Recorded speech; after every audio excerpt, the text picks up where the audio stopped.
2 mars 2020, 2 juin 2020, 3 mois.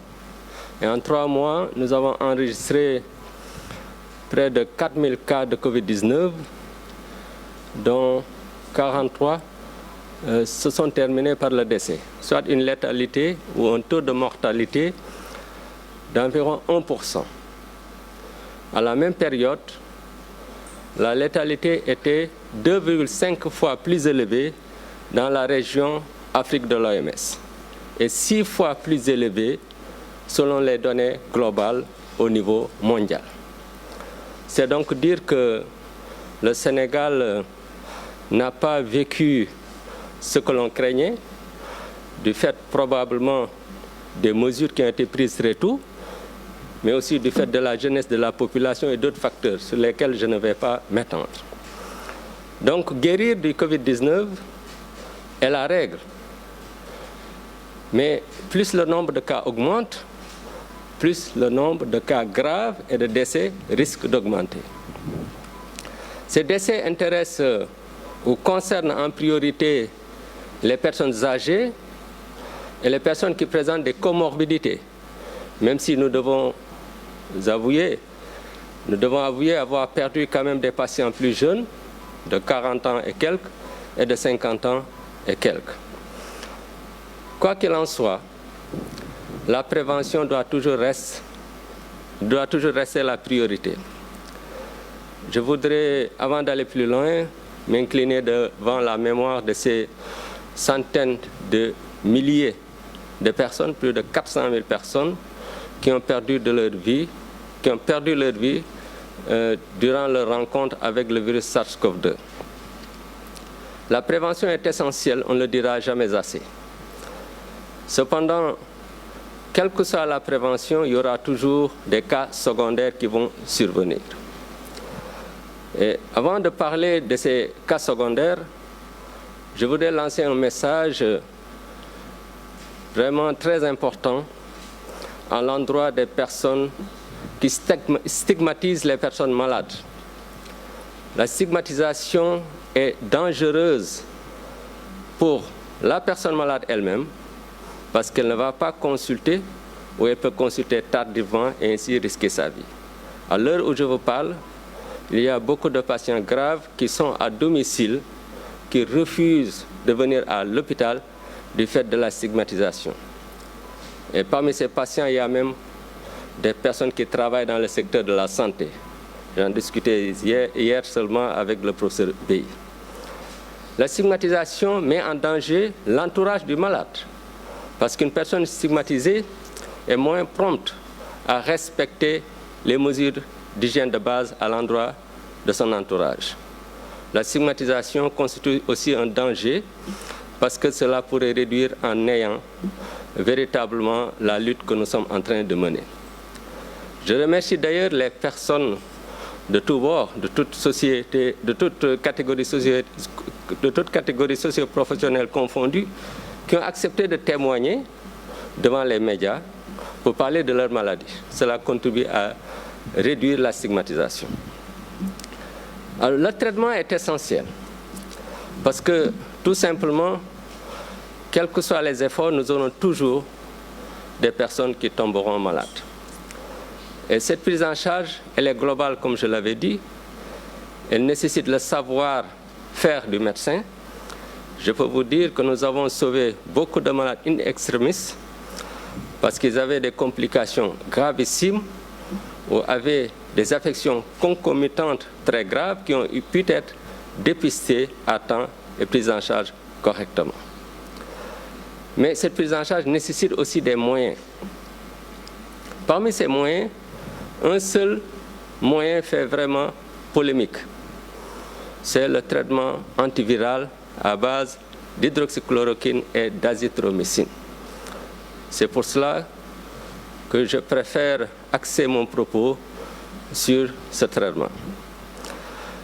Dans notre projet de recherche, nous avons pu analyser les données, cette fois-ci, de 559 patients et non de 162 patients comme la fois passée. Ces données sont issues des sites de Fann, de Dalal Jamm et de Diamniadio. Parmi ces 559 patients, 498 étaient âgés de plus de 12 ans. L'âge médian était de 33 ans, mais tous les âges étaient représentés. Des nourrissons au sujet de 85 ans. Il y avait autant d'hommes que de femmes. Un patient sur 5 avait une comorbidité. 65% de nos patients hospitalisés dans ces sites étaient symptomatiques. À Fann, 89% des patients hospitalisés étaient symptomatiques. Du fait que nous avions choisi avec le SAMU, en accord avec le professeur Bey, d'orienter au niveau de l'hôpital Fann en priorité les malades graves et les malades à risque. Donc ce traitement à base d'hydroxychloroquine et d'azithromycine que nous avons administré nous a montré que l'efficacité était réelle. Parce que la durée médiane des patients qui avaient pris ce traitement d'hospitalisation était de 10,5 jours versus 13 jours chez les patients qui n'avaient pas pris ce traitement. Tous les patients qui avaient pris ce traitement au stade précoce, c'est-à-dire avant l'apparition de complications, sont guéris et aucun n'est décédé. Concernant la tolérance, jusqu'ici, nous n'avons noté que 12 effets secondaires, soit dans environ 2% des cas. Les effets secondaires cardiovasculaires se voyaient dans 0,8% des cas. Et tous les effets secondaires étaient bénins et réversibles à l'arrêt du traitement sans nécessité d'un traitement supplémentaire. C'est donc dire que le traitement à base d'azithromycine, d'hydroxychloroquine est efficace pour réduire la charge virale parce que les patients ne sortent qu'après 2 charges virales négatives. Ce traitement est efficace dans la prévention des complications qui peuvent aboutir au décès s'il est pris précocement et que ce traitement est bien toléré. C'est important de mentionner que compte tenu de cette polémique, nous ne nous baserons que sur nos résultats pour prendre des décisions. Nous allons donc poursuivre notre traitement et poursuivre aussi l'évaluation des traitements actuellement disponibles en relation avec l'Institut Pasteur de Dakar, dont je salue la compétence et l'intégrité. Merci au Dr Ahmed Al-Fassal, qui est un collaborateur de taille dans tous les projets de recherche que nous menons. Je voudrais, peut-être avant de terminer, dire que, comme l'a dit le Dr Bousso, la lutte actuellement est plus entre les mains de la communauté. Il ne faut pas se leurrer. Plus il y aura de cas, plus nous risquons d'être débordés. Et les conséquences risquent de retomber sur tout le monde. J'en appelle donc au respect des mesures qui sont édictées par le ministère de la Santé et de l'Action sociale, qui sont des mesures simples et invariables. Et pour terminer, merci au président de la République pour son engagement sans faille et concret. Merci au ministre de la Santé, de l'Action et de l'Action sociale pour la confiance qu'il m'a témoignée, mais aussi pour son engagement jour et nuit, nuit et jour, pour que ce fléau soit un vieux souvenir dans quelques mois. Je remercie toutes les autorités. Je n'oublie pas les gouverneurs, les préfets, les sous-préfets. J'ai été impressionné par le travail mené à Tamba, à Kolda et Ziguinchor. J'ai eu à y séjourner et j'ai vu l'excellent travail qui a été mené sous la direction des gouverneurs de ces régions. Je remercie mes collaborateurs, mon équipe, une équipe dynamique, loyale, travailleuse et compétente. Je le dis depuis des années et personne ne vous dira le contraire. J'en suis très heureux. Je remercie mes collaborateurs indirects, tous mes collaborateurs. Bien sûr, je cite l'Institut Pasteur parce que dans le domaine de la recherche, c'est vraiment mon partenaire privilégié et je suis totalement satisfait de cette collaboration. Je remercie la presse pour son soutien, parce que c'est la presse qui peut nous aider à sensibiliser les populations. Je remercie tout le peuple sénégalais, les prières, les félicitations, les encouragements, nous les voyons et nous les sentons. dama bëggoon li ma wax léegi ne ci français ma tënk ko ci wolof feebar bi ñetti weer yi mu fi def 2 mars ba 2 juin dal na fi presque à peu près ñeenti junne nit ci ñeenti junne nit yooyu ñeent fukk ak ñett faatu nañ ci presque téeméeri nit yu nekk benn loolu soo ko gisee am na lu ko waral xëy na ay xale ñoo ëpp Sénégal mais it ay mesures yu ñu jëloon mesures yi nga xam ne gouvernement bi jël na ko ci teel ak aussi toppatoo yu ñu toppatoo malade bi donc feebar bi sonnaluñu comme ni muy sonnalaate ci àdduna bi parce que soo jëlee région Afrique OMS daanaka téeméer bu nekk ñaar ba ñetti nit dina faat seen bakkan soo jëlee àdduna bi chiffre OMS soo demee ci site OMS nga gis chiffre yi da nga daanaka téeméer bu nekk juróom benn faat na seen bakkan waaye loolu nag tekkiwul ne dañu war a bàyyi ndeku nañ sant suñu borom waaye ñu gën a góorgóorlu ci prévention bi nu munta demee nañ xam ne feebar bi ñi muy gën a sonal mooy ñi nga xam ne am nañ juróom benn fukki at ak ñi nga xam ne dañu am yeneen jàngoro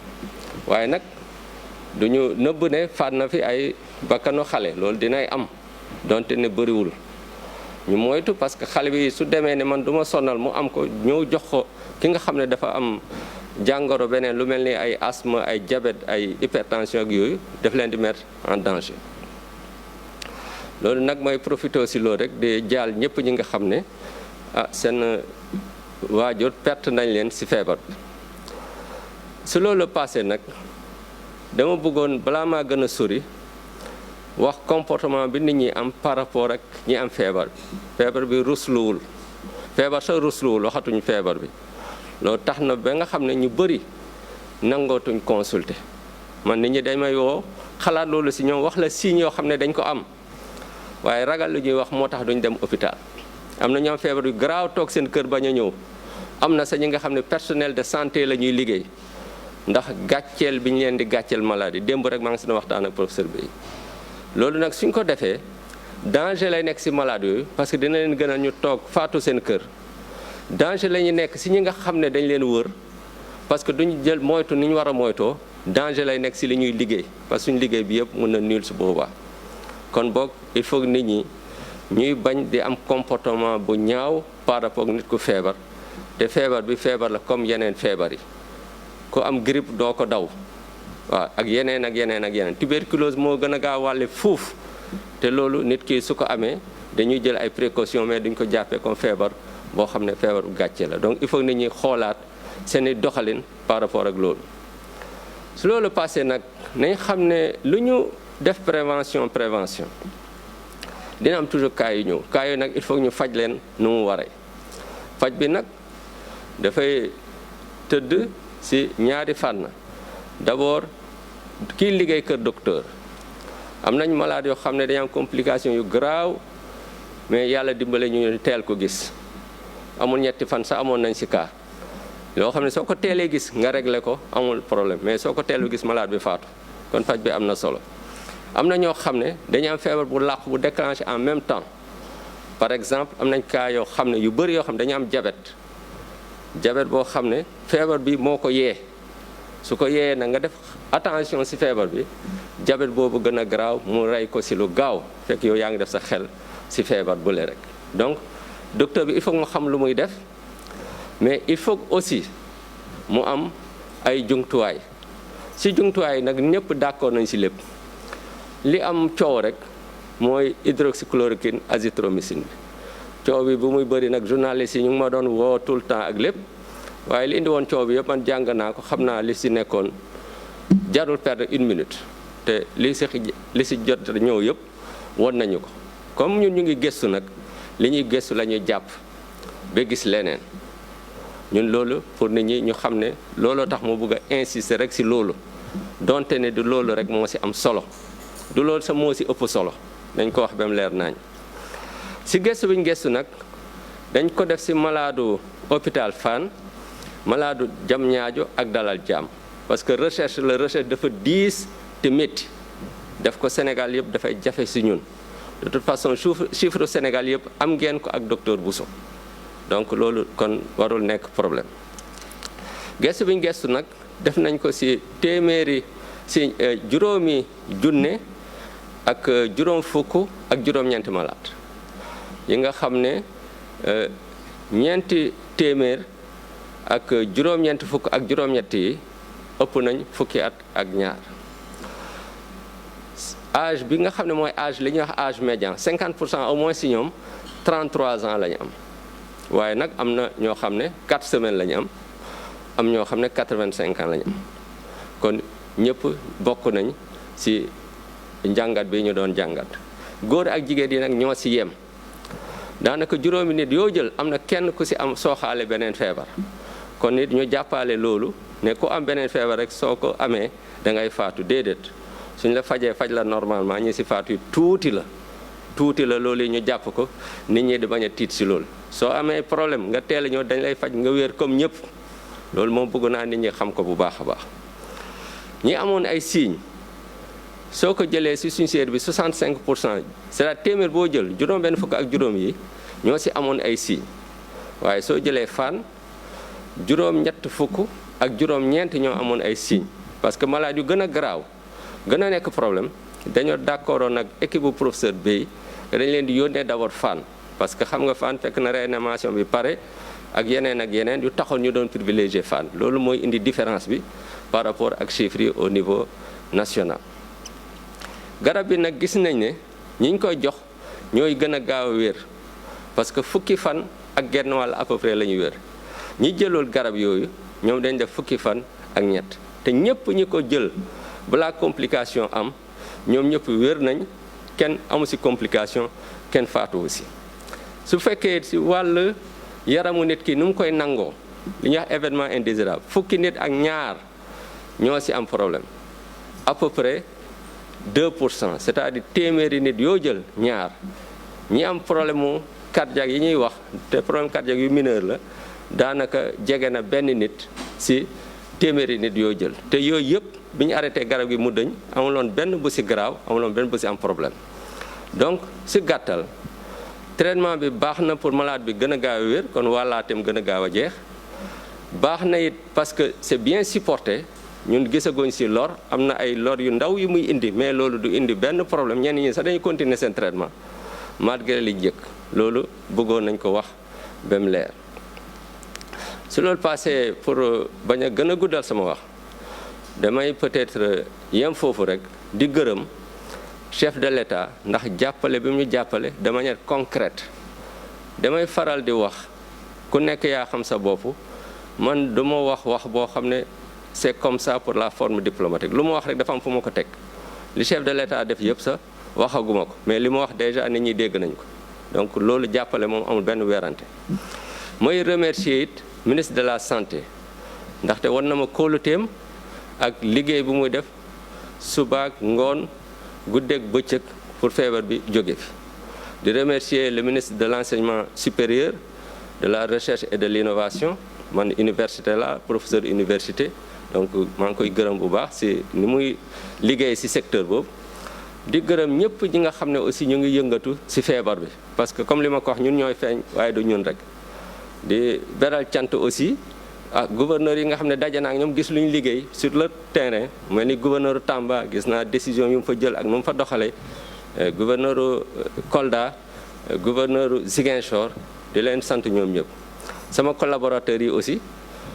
direct yi parce que équipe bi mu am moom yàlla xam na ne foofu moom maa ngi sant sama borom déggal nañ ma ñu ngi liggéey bu rafet noonu lañ mos di mel noonu lañ mos di doxalee te mu nekk mbégte bu rëy si man sama yeneen collaborateurs yi surtout Institut Pasteur de Dakar parce que recherche bi may def yëpp ñun ñoo ko def ensemble ñu nekk nit ñu xarañ ñu compétent surtout ñu jub ñu honnête ñu juste loolu dafa am solo nit lu mu am xam-xam te jubalool ci collaboration kooku du am benn njëriñ di remercier vraiment ñëpp ñoo xam ne jàpp nañ ci liggéey bi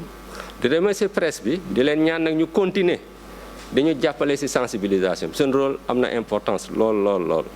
di remercier peuple sénégalais bi parce que seen i ñaan seen i félicitations seen i encouragement yëpp ñu ngi koy gis jërë ngeen jëf. léegi nag maa ngi woo